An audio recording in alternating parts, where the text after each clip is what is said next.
ಶ್ರೀ ಗುರುಭ್ಯೋ ನಮಃ. ಎಲ್ಲ ಸನಾತನ ಧರ್ಮದ ಅನುಯಾಯಿಗಳಿಗೆ ನಮಸ್ಕಾರಗಳು. ವಿಶೇಷವಾಗಿ ಸನಾತನ ಧರ್ಮದಲ್ಲಿ ವೈದಿಕ ಗಣಿತ ಅನ್ನುವಂಥದ್ದು ಧರ್ಮದ ಒಂದು ಅಂಗ. ಬೇರೆ ಯಾವ ಮತದಲ್ಲೂ ಕೂಡ ಗಣಿತ ಅನ್ನೋದು ಒಂದು ಅಂಗ ಅಲ್ಲ. ಸನಾತನ ಧರ್ಮದಲ್ಲಿ ಮಾತ್ರ ವೈದಿಕ ಗಣಿತ ಅನ್ನುವಂಥದ್ದು ಒಂದು ಅಂಗ. ಅದನ್ನೇ ವೈದಿಕ ಪಂಚಾಂಗ ಅಂತ ಕರಿತೇವೆ. ಈ ವೈದಿಕ ಪಂಚಾಂಗ ಇಲ್ಲದೆ ಸನಾತನ ಧರ್ಮದಲ್ಲಿ ಯಾವುದನ್ನು ಆಚರಿಸಲಿಕ್ಕಾಗುವುದಿಲ್ಲ. ಹಾಗಾಗಿ ಎಲ್ಲದಕ್ಕೂ ಕೂಡ ಅತ್ಯಂತ ಆಧಾರಭೂತವಾದದ್ದು ವೈದಿಕ ಪಂಚಾಂಗ ಅಂತ ಅರ್ಥ. ಈ ವೈದಿಕ ಪಂಚಾಂಗ ಸಂಪೂರ್ಣ ಖಗೋಳಕ್ಕೆ ಸಂಬಂಧಪಟ್ಟಂತ ವಿಚಾರಗಳು. ಅದೇ ಪಾಶ್ಚಾತ್ಯರ ಕಾಲಗಣನೆ, ಅದಕ್ಕೂ ಖಗೋಳಕ್ಕೂ ಯಾವ ಸಂಬಂಧವೂ ಇಲ್ಲ. ನಮ್ಮ ಪಂಚಾಂಗ ಗಣನೆ ಅನ್ನುವಂಥದ್ದು ಸಂಪೂರ್ಣ ರವಿ ಮತ್ತೆ ಸೂರ್ಯರಿಗೆ ಸಂಬಂಧಪಟ್ಟಂತ ಗಣನೆ.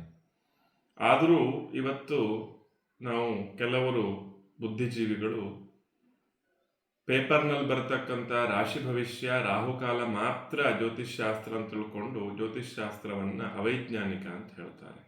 ಆದರೆ ಇದೇ ಜ್ಯೋತಿಷ್ಶಾಸ್ತ್ರದ ಹಿಂದೆ ಒಂದು ಅತ್ಯಂತ ದೊಡ್ಡದಾದಂಥ ಒಂದು ಖಗೋಳೀಯ ವಿಜ್ಞಾನ, ಒಂದು ವೈದಿಕ ಪಂಚಾಂಗದ ಎನ್ನುವಂಥ ಒಂದು ವ್ಯವಸ್ಥೆ ಇದೆ ಅನ್ನುವಂಥದ್ದು ಪ್ರಾಯ ಹೆಚ್ಚಿನವರಿಗೆ ಗೊತ್ತಿಲ್ಲ. ಈ ಪಂಚಾಂಗ ಅಂದ್ರೇನು? ತಿಥಿ, ನಕ್ಷತ್ರ, ಯೋಗ, ಕರಣ, ವಾರ, ಈ 5 ಅಂಗಗಳಿಂದ ಕೂಡಿರುವಂಥದ್ದು ಪಂಚಾಂಗ. ಈ 5 ಕೂಡ ವೈಜ್ಞಾನಿಕವಾದದ್ದು, ಸಂಪೂರ್ಣ ಖಗೋಳಕ್ಕೆ ಸಂಬಂಧಪಟ್ಟಂತಹದ್ದು. ಈ ಸಮಗ್ರ ಕಾಲವನ್ನ ನಮ್ಮ ಪೂರ್ವಿಕರು 5 ರೀತಿಯಾಗಿ ಗಣನೆ ಮಾಡಿದ್ದಾರೆ. ಆ 5 ರೀತಿ ಯಾವುದು ಕೇಳಿದರೆ ಚಾಂದ್ರ, ಸೌರ, ನಕ್ಷತ್ರ, ಸಾವನ ಮತ್ತೆ ಬಾರ್ಹಸ್ಪತ್ಯ ಅಂತ 5 ರೀತಿಯಾದಂತಹ ವರ್ಷಗಣನೆಯನ್ನು ಹೇಳಿದ್ದಾರೆ. ಚಾಂದ್ರಮಾನ ಪದ್ಧತಿ, ಸೌರಮಾನ ಪದ್ಧತಿ ಇವತ್ತೆರಡು ಅತ್ಯಂತ ಪ್ರಸಿದ್ಧವಾದದ್ದು. ಚೈತ್ರ, ವೈಶಾಖ, ಜ್ಯೇಷ್ಠ ಇದು ಚಾಂದ್ರಮಾನ ಅಂತ ಆದರೆ, ಮೇಷ, ವೃಷಭ, ಮಿಥುನ ಇದು ಸೌರಮಾನ ಅಂತ ಆಗುತ್ತೆ. ನಕ್ಷತ್ರಮಾನ ಅಂದರೆ 60 ಗಳಿಗೆಗೆ ಒಂದು ದಿನ ಆಗ್ತದೆ. ಇಂತಹ 30 ದಿವಸಕ್ಕೆ ಒಂದು ತಿಂಗಳು, ಇಂತಹ 12ಕ್ಕೆ ಒಂದು ವರ್ಷ ಅಂತ ಹೇಳುವಂಥದ್ದು ನಕ್ಷತ್ರಮಾನ. ಇನ್ನು ಉದಯಾದುದಯಂ ಭಾನೋಹ ಭೂಮಿ ಸಾವನವಾಸರಃ ಎಂಬ ನ್ಯಾಯದಂತೆ ಸೂರ್ಯೋದಯದಿಂದ ಸೂರ್ಯೋದಯಕ್ಕೆ ಒಂದು ದಿನ ಎಂಬುದಾಗಿ ಸಂಕಲ್ಪಿಸಿ ಅಂಥ 30ಕ್ಕೆ ಒಂದು ತಿಂಗಳು, ಅಂಥ 12ಕ್ಕೆ ಒಂದು ವರ್ಷ ಅಂತ ಹೇಳುವಂಥದ್ದು ಸಾವನ ವರ್ಷ ಅಂತ ಆಗುತ್ತೆ. ಕಡೆಯದ್ದು ಬಾರ್ಹಸ್ಪತ್ಯ ವರ್ಷ ಅಂತ, ಗುರುವಿನ ಚಲನೆಯನ್ನು ಇಟ್ಕೊಂಡು ಮಾಡುವಂಥ ಒಂದು ವ್ಯವಸ್ಥೆ, ಅದು ಬಾರ್ಹಸ್ಪತ್ಯ ವರ್ಷ. ಗುರು ಒಂದು ರಾಶಿಯಿಂದ ಇನ್ನೊಂದು ರಾಶಿಗೆ ಹೋಗುವಂತ ಕಾಲ, ಒಂದು ವರ್ಷ ಆಯಿತು ಅಂತ ಹೇಳುವಂತ ವಿಷಯ. ಇದು ಉತ್ತರದಲ್ಲಿ ಪ್ರಸಿದ್ಧವಾಗಿದೆ. ಕುಂಭಮೇಳ ಅನ್ನುವಂಥದ್ದು ಈ ಬಾರ್ಹಸ್ಪತ್ಯ ವರ್ಷದ ವ್ಯವಸ್ಥೆಯಂತೆ ನಡೀತದೆ. ಪ್ರಸ್ತುತ ವಿಷಯ ಇವತ್ತು ನಮಗೆ ಚಾಂದ್ರ ಯುಗಾದಿ. ವಿಶೇಷವಾಗಿ ಚಾಂದ್ರಮಾನ ಪದ್ಧತಿಗೆ ಆಚರಿಸಲಿಕ್ಕೆ ನಮಗೆ ಸೂರ್ಯ ಮತ್ತು ಚಂದ್ರರ ಇಬ್ಬರ ಅಪೇಕ್ಷೆಯೂ ಇದೆ. ಯಾಕಂದ್ರೆ ಐಂದವಹ ತಿಥಿಭಿಹಿ ತದ್ವತು ಎಂಬುದಾಗಿ ಸೂರ್ಯ ಸಿದ್ಧಾಂತದಲ್ಲಿ 30 ತಿಥಿಗೆ ಒಂದು ಚಾಂದ್ರಮಾನ ರೀತ್ಯ ಒಂದು ಮಾಸ ಆಗತ್ತೆ ಅಂತ ಹೇಳಿದ್ದಾರೆ. ಈ ತಿಥಿ ಅಂದ್ರೆ ಏನು?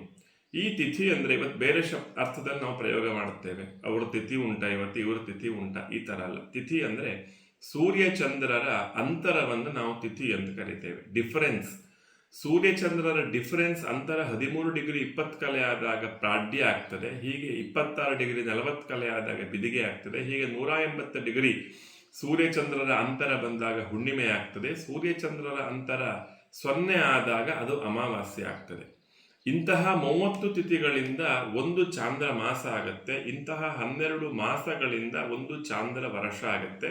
ಕೆಲವೊಮ್ಮೆ ಚಾಂದ್ರ ಸೌರರಿಗೆ ಸಮಸಮವಾಗಿ ಆ 2 ಹೋಗ್ಬೇಕಾದ್ರಿಂದ ಆ ಸೌರ ವರ್ಷಕ್ಕೂ ಚಾಂದ್ರ ವರ್ಷಕ್ಕೂ ಆ ಮಧ್ಯದ ಅಂತರ 1 ತಿಂಗಳಾದಾಗ ಒಂದು ಅಧಿಕ ಮಾಸ ಅನ್ನುವಂಥದ್ದನ್ನು ಸೇರಿಸಿ 13 ಮಾಸಕ್ಕೆ ಕೆಲವೊಮ್ಮೆ ಅಧಿಕ ಮಾಸ ಬಂದು 13 ಮಾಸಕ್ಕೆ ಒಂದು ಚಾಂದ್ರ ವರ್ಷ ಆಗುವುದು ಅಂತ ಇರ್ತದೆ.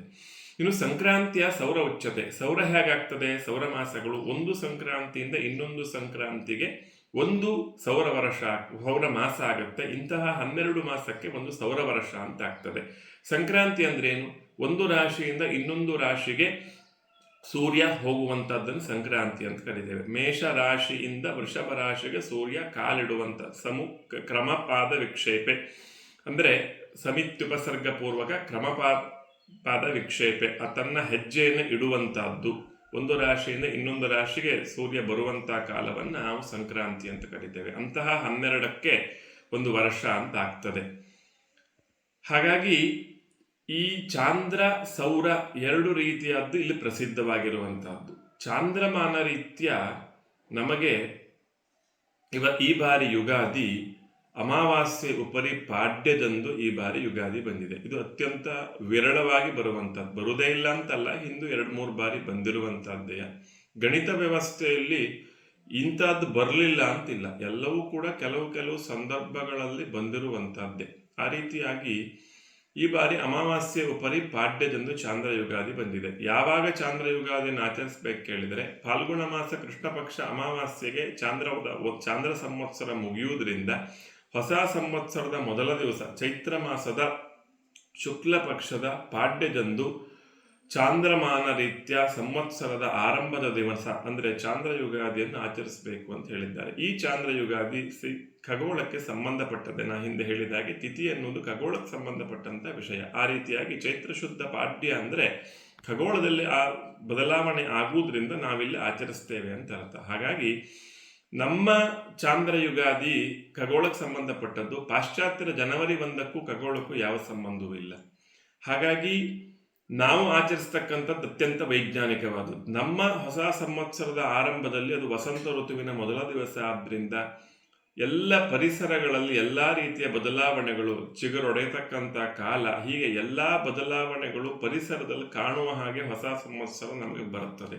ಪಾಶ್ಚಾತ್ಯರ ಜನವರಿ 1ಕ್ಕೆ ಯಾವುದೇ ರೀತಿಯ ಬದಲಾವಣೆಗಳು ಪರಿಸರದಲ್ಲಿ ಕಾಣುವುದಿಲ್ಲ. ಹಾಗಾಗಿ ನಮ್ಮ ಚಾಂದ್ರ ಯುಗಾದಿ ಅತ್ಯಂತ ವೈಜ್ಞಾನಿಕವಾದದ್ದು. ಈ ಬಾರಿ ಫಾಲ್ಗುಣ ಮಾಸ ಕೃಷ್ಣ ಪಕ್ಷ ಅಮಾವಾಸ್ಯೆ ಉಪರಿಯಾಗಿ ಪಾಡ್ಯ ಬಂದಿರುವುದರಿಂದ ಆ ಪಾಡ್ಯದಂದೇ ಚಾಂದ್ರ ಯುಗಾದಿ ಆಚರಿಸಬೇಕಾದ್ರಿಂದ ಅಂದೇ ನಾವು ಇವತ್ತು ಚಾಂದ್ರ ಯುಗಾದಿಯನ್ನು ಆಚರಿಸಬೇಕು. ಆದರೆ ಸಂಕಲ್ಪ ಮಾಡುವಾಗ ಸ್ವಲ್ಪ ವಿಶೇಷವಾಗಿ ಹೇಳ್ಕೊಳ್ಬೇಕಾಗತ್ತೆ. ಈ ವರ್ಷದ ಒಂದು ಅನಿವಾರ್ಯ, ಯಾಕಂದ್ರೆ ಸೌರರೂ ಕೂಡ ಈ ಸಂವತ್ಸರವನ್ನ ಚಾಂದ್ರ ರೀತ್ಯವೇ ಗಣನೆ ಮಾಡಬೇಕಂತಿದೆ ಶಾಸ್ತ್ರದಲ್ಲಿ. ಪ್ರಭವ ವಿಭವ ಶುಕ್ಲ ಪ್ರಮೋದೂತ ಪ್ರಜಾಪತಿ ಇತ್ಯಾದಿ ಸಂವತ್ಸರಗಳು ಚಾಂದ್ರಕ್ಕೆ ಸಂಬಂಧಪಟ್ಟದ್ದು. ಕೆಲವರು ನಾವು ಸೌರ ರೀತ್ಯ ನಮಗಿನ್ನೂ ಸಂವತ್ಸರ ಬದಲಾಗಲಿಲ್ಲ, ನಮಗೆ ಮೇಷ ಸಂಕ್ರಾಂತಿಯ ಮಾರನೇ ದಿವಸ ಸಂವತ್ಸರ ಬದಲಾಗುತ್ತೆ, ಹಾಗಾಗಿ ನಾವು ಅವತ್ತಿಂದ ನಾವು ಹೊಸ ಸಂವತ್ಸರಗಳನ್ನು ಹೇಳ್ಕೊಳ್ತೇವೆ ಅಂತ ಹೇಳ್ತಾರೆ. ಸೌರ ಯುಗಾದಿ ಮೇಷ ಸಂಕ್ರಾಂತಿಯ ಮಾರನೇ ದಿವಸ ಸೌರ ಸಂವತ್ಸರ ಆರಂಭ ಆದರೂ ಕೂಡ ಸಂವತ್ಸರದ ಹೆಸರನ್ನ ನಾವು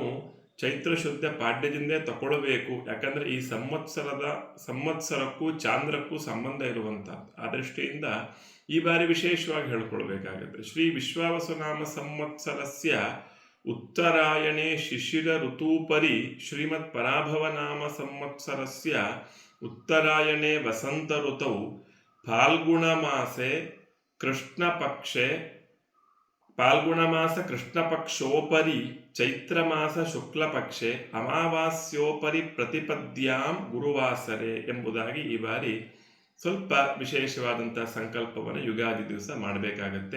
ಈ ಚಾಂದ್ರ ಸಂವತ್ಸರದ ಆರಂಭದ ದಿವಸ ಅರ್ಥಾತ್ ಚಾಂದ್ರ ಯುಗಾದಿ ಎಂದು ಏನ್ ಮಾಡಬೇಕು ಅಂತ ಕೇಳಿದರೆ, ಶಾಸ್ತ್ರದಲ್ಲಿ ಪ್ರಧಾನವಾಗಿ 3 ಹೇಳ್ತಾರೆ. ತೈಲಾಭ್ಯಂಗ, ನಿಂಬಕಂದಳ ಭಕ್ಷಣ, ಪಂಚಾಂಗ ಶ್ರವಣ ಅಂತ. ತೈಲಾಭ್ಯಂಗವನ್ನು ಮಾಡಬೇಕಂತೆ ಮೊದಲ ಕೆಲಸ.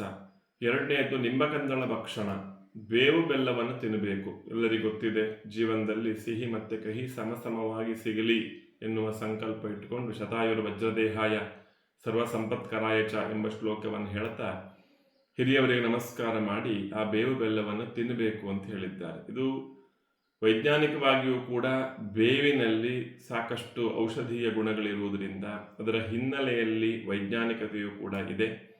ಅಂತಹ ಬೇವು ಬೆಲ್ಲವನ್ನು ತಿನ್ನಬೇಕು. ಪಂಚಾಂಗ ಶ್ರವಣವನ್ನು ಮಾಡಬೇಕು. ಪಂಚಾಂಗವನ್ನ ಆ ದಿವಸ ಕೇಳಬೇಕು ಅಂತ ಹೇಳಿದ್ದಾರೆ. ಪಂಚಾಂಗ ಶ್ರವಣ ಅಂದ್ರೆ ಇಡೀ ಸಂವತ್ಸರದಲ್ಲಿ ಏನು ವಿಶೇಷವಾದಂತಹ ಫಲಗಳಿವೆ ಅಂದ್ರೆ, ಇಡೀ ಸಂವತ್ಸರಕ್ಕೊಂದು ಫಲ ಇದೆ. ಆ ಫಲ ಹೇಗೆ ನಿರ್ಣಯ ಆಗ್ತದೆ ಅಂತ ಕೇಳಿದ್ರೆ, ಚಾಂದ್ರ ಯುಗಾದಿ ಯಾವ ವಾರದಲ್ಲಾಯ್ತೋ ಆ ವಾರದ ಅಧಿಪತಿ ಗ್ರಹ ಯಾರಿದ್ದಾನೋ, ಈಗ ಭಾನುವಾರ ಆಯ್ತಂದ್ರೆ ರವಿ ಇಡೀ ಸಂವತ್ಸರದ ರಾಜ ಅಂತ ಆಗ್ತಾನೆ. ಸೌರಮಾನ ರೀತ್ಯ ಯಾವತ್ತು ಸೌರ ಯುಗಾದಿ ಆರಂಭ ಆಗುತ್ತೋ ಆ ಗ್ರಹ ಮಂತ್ರಿ ಅಂತ ಆಗ್ತಾನೆ. ಇಂತಹ ಗ್ರಹ ರಾಜ, ಇಂತಹ ಗ್ರಹ ಮಂತ್ರಿ ಆದರೆ ಏನು ಫಲ ಅಂತ ಹೇಳಿದ್ದಾರೆ. ಜೊತೆಗೆ ನವನಾಯಕರು ಅಂತ ಮೇಘಾಧಿಪತಿ, ಅಶ್ವಾಧಿಪತಿ, ನೀರಸಾಧಿಪತಿ, ರಸಾಧಿಪತಿ ಎಂಬುದಾಗಿ ನವನಾಯಕರ ಫಲವನ್ನು ವಿಶೇಷವಾಗಿ ಹೇಳಿದ್ದಾರೆ. ವೃಷ್ಟಿಯ ಗಣನೆಯನ್ನು ಕೂಡ ಹೇಳಿದ್ದಾರೆ. ಇವೆಲ್ಲದ ಫಲವನ್ನು ಕೇಳಬೇಕು. ರಾಶಿ ಭವಿಷ್ಯ 12 ರಾಶಿಯ ಭವಿಷ್ಯದ ಫಲವನ್ನು ಕೂಡ ಕೇಳಬೇಕು. ಮೊದಲ ದಿನದ ಪಂಚಾಂಗವನ್ನು ಅವತ್ತು ಕೇಳಬೇಕು, ಪಂಚಾಂಗ ಶ್ರವಣವನ್ನು ಮಾಡಬೇಕು ಅಂತ ಹೇಳಿದ್ದಾರೆ. ಹಾಗಾಗಿ ಹೆಚ್ಚಿನ ದೇವಸ್ಥಾನಗಳಲ್ಲಿ ಚಾಂದ್ರ ಯುಗಾದಿ ಎಂದು ಪಂಚಾಂಗ ಶ್ರವಣ ಇರ್ತದೆ. ಹಾಗಾಗಿ ಅತಿ ಮುಖ್ಯವಾದಂತಹ ತೈಲಾಭ್ಯಂಗ, ನಿಂಬಕಂದಳ ಭಕ್ಷಣ, ಪಂಚಾಂಗ ಶ್ರವಣವನ್ನು ಚಾಂದ್ರ ಯುಗಾದಿ ಎಂದು ನೀವೆಲ್ಲರೂ ಕೂಡ ಆಚರಿಸಿ ಕೃತಾರ್ಥರಾಗೋಣ ಎಂಬುದಾಗಿ ಹೇಳ್ತಾ ನನ್ನ ಮಾತನ್ನು ಮುಗಿಸ್ತೇನೆ. ಶ್ರೀ ಶಿವಾರ್ಪಣ ಮಸ್ತು.